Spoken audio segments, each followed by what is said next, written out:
നമസ്കാരം. ഹേമ കമ്മിറ്റിക്ക് മുൻപാകെ ലൈംഗികാതിക്രമവും ചൂഷണവും വെളിപ്പെടുത്തിയ 20-ലധികം പേരുടെ മൊഴി ഗൗരവ സ്വഭാവമുള്ളതെന്ന് അന്വേഷണ സംഘം.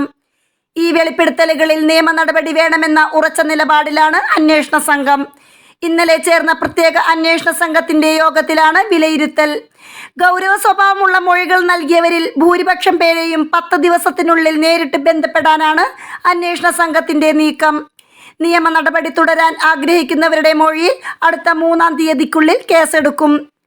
മൊഴി നൽകിയവരിൽ പൂർണ്ണമായ പേരും മേൽവിലാസവും വെളിപ്പെടുത്താത്തവരെ കണ്ടെത്താൻ സാംസ്കാരിക വകുപ്പിന്റെയോ റിപ്പോർട്ട് തയ്യാറാക്കിയ ഹേമ കമ്മിറ്റി അംഗങ്ങളുടെയോ സഹായം തേടാനും ആലോചനയുണ്ട്.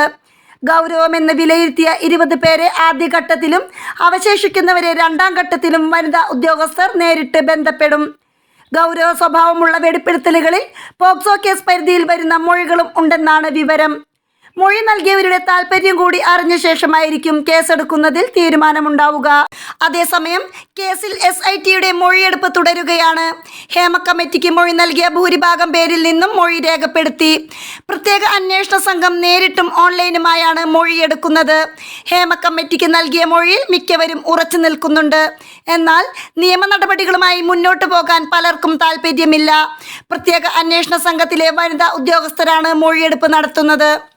ഹൈക്കോടതി വിമർശനത്തിന് പിന്നാലെയാണ് ഹേമ കമ്മിറ്റി റിപ്പോർട്ടിൽ നേരിട്ട് ഇടപെടാൻ പ്രത്യേക അന്വേഷണ സംഘം തീരുമാനിച്ചത്.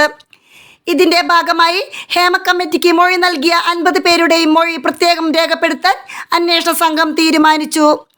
മൊഴി നൽകിയവർക്ക് നിയമ നടപടികളുമായി മുന്നോട്ട് പോകാൻ താൽപ്പര്യമുണ്ടോ എന്ന് ചോദിക്കുകയാണ് അന്വേഷണ സംഘത്തിന്റെ പ്രധാന ചുമതല. ഇത്തരത്തിൽ നിയമ നടപടികളുമായി മുന്നോട്ട് പോകാൻ ആരെങ്കിലും തയ്യാറാണെങ്കിൽ കേസ് എടുക്കണമെന്നാണ് കോടതി നിലപാട്. അതേസമയം കേസുമായി മുന്നോട്ട് പോകാൻ താൽപ്പര്യമില്ലെന്ന് ഇരകളായവർ പറഞ്ഞാൽ മറ്റൊന്നും ചെയ്യാൻ സാധിക്കില്ലെന്നും കോടതി നിരീക്ഷിച്ചിരുന്നു. News desk മലയാളാക്ഷരം.